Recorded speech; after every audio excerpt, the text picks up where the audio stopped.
whole scene in the White House is great. First of all, it does the whole Joan of Arc. Yeah, the whole Joan of Arc riff, which I think is a joke in and of itself, where for no reason someone else pretends to be the president, which is great.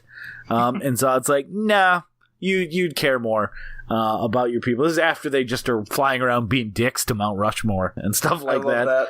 That silliness and the way that they're not trying to portray Zod as necessarily this, because if you say let's not make this movie silly, then what you're going to do is portray Zod as this, more evil killer type person instead of just a power hungry. But I think his kind of like lackadaisical evil is great in this movie and also super unique. In almost any other version of this movie, or I shouldn't say this movie, but any other version of like a god comes down to challenge Superman, who's also the god protecting the planet, you don't have the gods just kind of walk around and just kind of fuck with people and see what their powers are.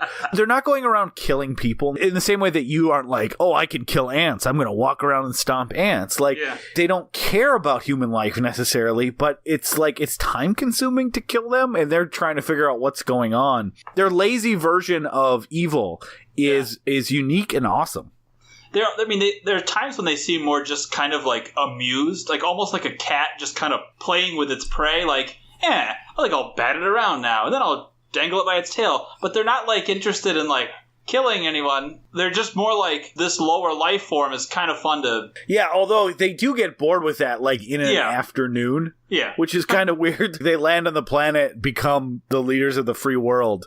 And they're like, well, I'm bored now. I love it because it's sort of, if you have a bug in your house, you might not necessarily be in a hurry to squash it. If you know that you're like, I'll get to you. You exert effort for something that's a true threat. It had this sort of malice to it where it's like, I don't even have to really like even raise my voice to you. And what's funny is that like in the Lester cut at least, I don't know about the Donner cut, they even have moments where they kind of endear the villains to you.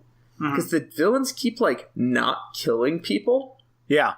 They keep, like, tossing people or dropping... Like, there's a scene where a little kid essentially gets the villain to drop his dad without killing him. Yeah. And you're like, well, they, like, are evil, but not, like, super evil. Like, they don't even seem all that interested or joyful in the act of murder. They just want the power and the control over the earth. Yeah. And I love that. And I love that there's the scene... I love the discovery scenes of them discovering their powers, the stuff with the weird shit with the snake, and how, like, the big guy essentially lifts up the cop car to check out the shotgun and doesn't realize that it's, a 2-ton cop car. Like that's pretty.